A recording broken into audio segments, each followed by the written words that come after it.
Hi, welcome back to another TerranScapes video. In this video, I wanted to give you a chance to look at the completed Martian board set that's received some flocking to it, as well as a few of the individual plants that I've sort of put together to give it a bit of an alien world feel. If you didn't see the video describing those plants in a little bit more detail, you can go back and check that out. And I've shown a couple of these boards, but I wanted to go over all of the sort of different types of boards that are representative of this set. And then at the end of this video, I'll give you a pan of the entire boards all laid out with all the buttes on them so you can get a sense of the complete scope of the project as well. So what I've done is picked out one of each of the types of the boards. We'll come in for a little closer look and I'll show you some of the details on them. So the first board we'll take a look at is the pond board. Now, one of the first things you're probably likely to notice is that the Liquitex gloss gel has not fully cured. I actually did these about 3 days ago, and I think it's just been a bit more humid in the basement lately, so these have been taking their time to cure. And I've had mixed opinions on my feelings on that over time, and sometimes I lean a little bit towards almost liking the effect as it gives it more of a pronounced wave view. But of course, when you look at it more edge on, you know, whoops, let's see here if I can get, there we go. And you get the reflection on it. It looks pretty much the same. This variation in, if you have not followed me in my probably 2 years of videos talking about water effects, because this is an acrylic coating, it can reabsorb moisture from the air. So under really humid conditions, you may see some of this clouding reappear, and then as it gets drier, that will disappear and go back to crystal clear. So it's always going to be a little bit in flux depending on its environmental conditions. For the pond board, this was one of the few spots I didn't add any of the sort of more alien plants, and that's partly due to storage issues, as they would stick up quite a bit higher above the other kinds of foliage on the board. So it's going to make packing it a little awkward, as well as you know, just sort of protecting the surface if you try to stack things or something like that. So this keeps it all relatively uniform and adds a little bit of variety to the set. So that's a couple of the considerations I had for that. But you can see I threw around some rocks around the edge to give it a little bit more of a breakup of the feel. Not too many, just a couple clumps, and a little bit of foliage scattered around it. And revisiting the cracked earth boards now that the set is complete. So this was carved in, foam coated. You know, I textured it to give it a little bit of an uneven appearance. And I really like the impact these have. You'll see this when I shoot the entire board set, as this broad open area really creates a little bit of a visual interest for it. I decided not to apply any vegetation around these, as it had this feel like the vegetation is, you know, pulling away, dying, disappearing. So rather than, I've had other people comment that sometimes in some of the drier spots on my boards, I have too many plants. So I decided to go with no plants on this board type for the set, and it also allows a little more easier placement of buttes once the set is completed, as you have more flat areas to place them out for more variation. But again, I really do like the way these came out, and it's something I'm definitely going to be exploring in future iterations. So a link to the custom gallery will be in the normal store site section of the web store, the playing surfaces, to help guide people to some of these new boards. And when they're done in maybe a traditional, more traditional style, I'll take a permanent photo of them to include on the site as a more standard item. Looking at the next board, which I showed briefly before, this is the board where I've added some textured rises to them. So you can see from the painting of them that they do pick up a little bit of color. That's actually a nice contrast right there. So this is something I'm definitely going to be exploring more, and I have some ideas on how to increase their height and variation for future sets, but I'm just really glad that I added a couple of these to the set, as these are more for the up-close look rather than for the far away, you know, looking at the table across the room. This is something that when you finally put miniatures down and you start moving them, you're going to realize there's a little variation on the surface, which is kind of nice, sort of, I don't want to call it a treat, but I mean, it's, you know, it's just a little something extra that you wouldn't have noticed when you were standing away. So that's the textured sort of, I don't know, I'll have to come up with a name for these. Anyway, board with a little topographic variation.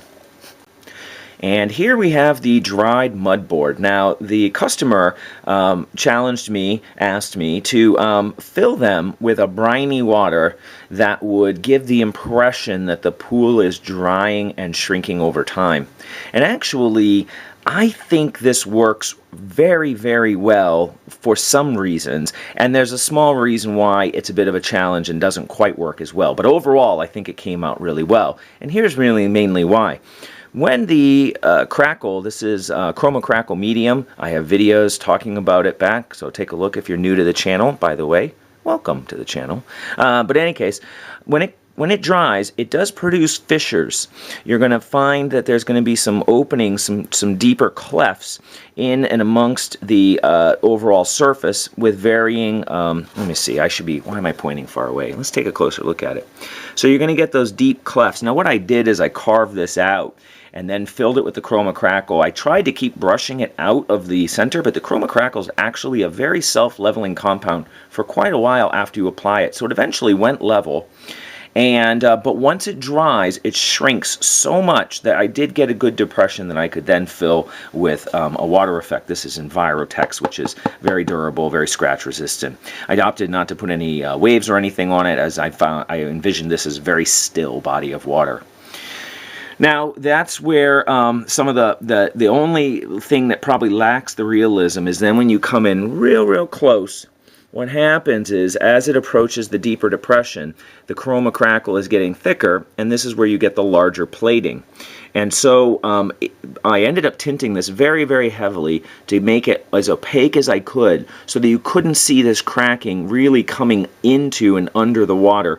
There's a dim hint of it in a couple spots and of course at the very transition edges. But obviously if this was really a drying puddle, you would not see cracked earth under the water. It would be smooth mud. So, you know, only at the, I would say, at the 6 to 8 inch, maybe 1 foot range is that really noticeable. But on the tabletop at a glance, I think it really does convey a very nice drying mud effect. And with these fissures, you can get kind of an interesting shape out of your sculpted area, because where the fissures open up, then you can fill with the water effect. And I think it gives it a very natural look, as it's never going to really shrink like a perfect circle, right? There's going to be an uneven texture to the bottom of any kind of a pond or water body, and so it's going to drain preferentially into an area. And then these areas tend to look like areas that had been draining in the past when there was more, filling in the lowest depression, as that's the last gas of the waterway. Again, because this is supposed to represent something very dry, I opted not to apply foliage here as well, and I think that kind of works for this spot. And lastly, I wanted to give you a look at one of the river boards. Now, the river boards, I decided to try something new for these. And a couple new things actually. So here I just tried extending out some of my carving and leaving a little island in here just to kind of give it one more new facet, something a little bit different. And those really add a nice variation to this. Oh, you know what? I'm going to get another board in just a second to show you more. Then what else I tried is along the curves, the way I used to carve the rivers, this was a more natural occurrence, but now I'm carving them in a way that's a whole lot simpler, but a little more difficult to control the width. I'm using basically a fixed hot wire to carve the primary trench and then hand carve all of the edge work. So what I did is I went back in and filled in on the inside of all the curves to give it more of a sandbar appearance, as this is going to be a little bit more natural looking, because as water flows, it's going to cut on the outside and deposit materials on the inside of the bend.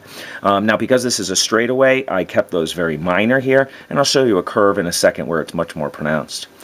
I did add in some of the alien plants along the waterway, but just a couple and just scattered about. Something to give, you know, an impression of something more, but without actually requiring, you know, it actually took me a little bit of time to make these as it is. So, of course, to fill this with a lush line of these plants would be a significant investment of time, and, you know, that would be per request by a customer. Then you can also see some of the vegetation that I've added. I did put in some grass tufts, and more importantly, I tried something new along the edge.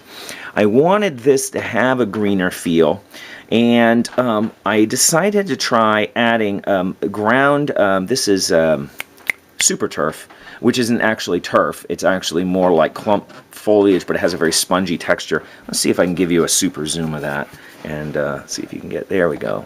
So you can get a sense of the texture of that.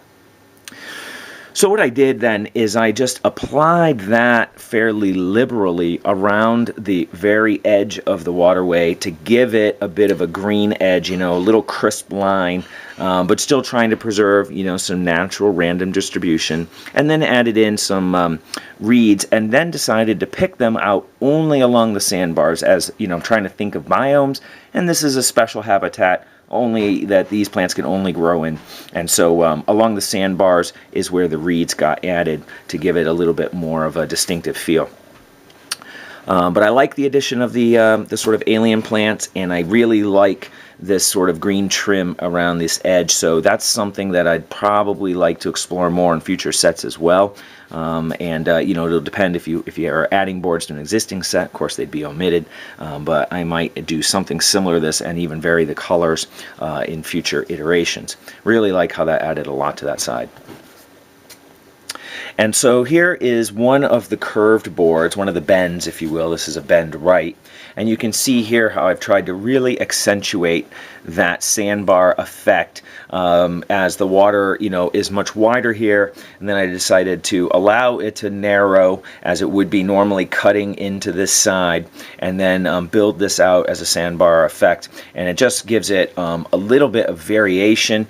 And I've known that it, you know, that it needs this effect for a little while, and really just, I don't know why I haven't been including it, but expect to see that as the norm going forward from now on.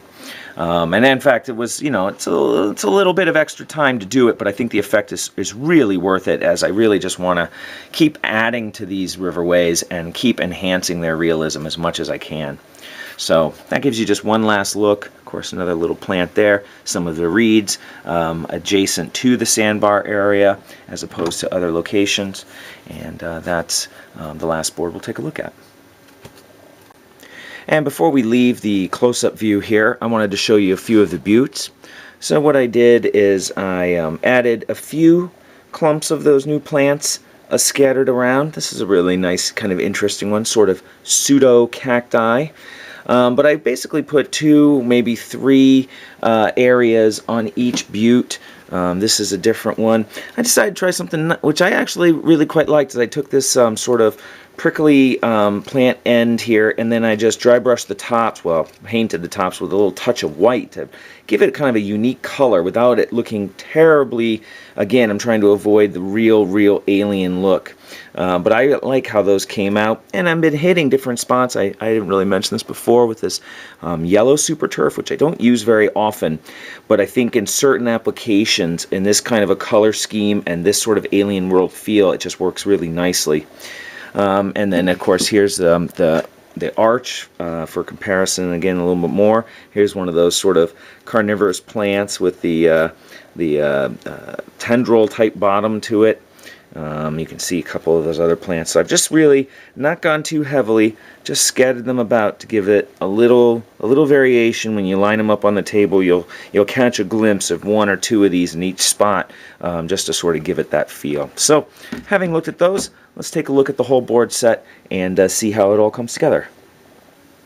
So here we can see the entire board set laid out. So it gives you a sense of the overall feel of the set now that it's all been put together.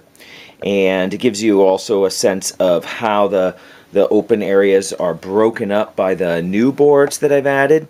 Now, some of those features aren't as well, aren't really quite noticeable. You know, like here in the corner is where I have the sort of raised, you know, rough groundish type board, and that from this kind of an angle doesn't really stand out quite as strongly.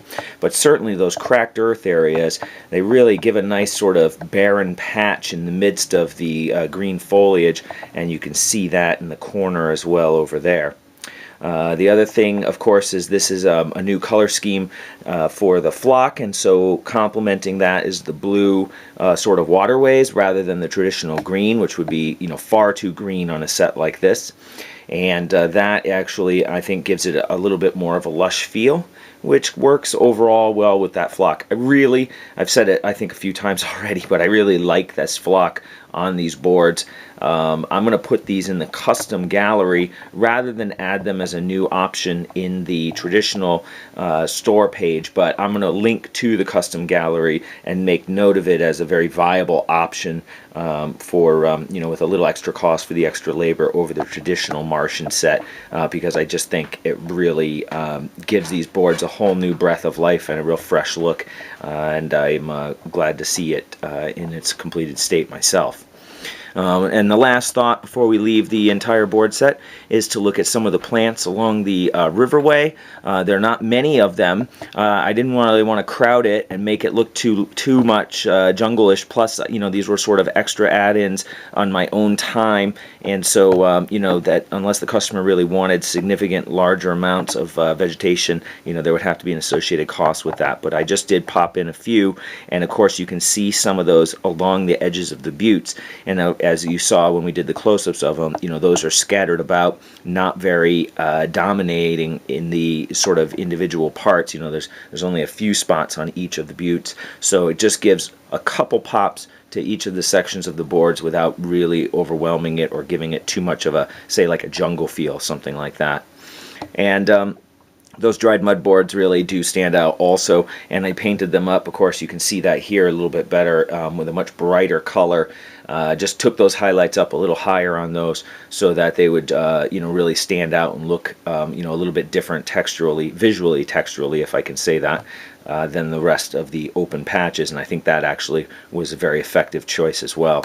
So if I had any complaints about the set, it's that some of the river unions are just a scant off, so that's something I'm going to have to keep working on, as I think it has to do with the way I'm cutting the boards and the angles of the foam, and so I'm joining the tops really tightly, but as the foam goes down it can open up with a gap, and that because it's more of a trapezoid than a 90-degree vertical, it's pretty hard to cut 90-degree on the table that I have, so I'm sort of always trying to work and improve that, so I'll have to check those angles for the next pass. But that's a small concession on the overall set, and I think hopefully the customer will feel the same. So hopefully you enjoyed taking a look at these boards. I really was pleased with how the set came out overall. I really like the additions of some of the textures to the plain boards, and really want to keep exploring that in future iterations. And I wanted to invite you to come to the TerranScapes website to take a look at the photos of these on the custom gallery site. I'll put a link in the description down below, and that will give you a chance to see them with some different angles, and to see them all together in a different way. Well, not a different layout, but I mean from different viewing angles as well.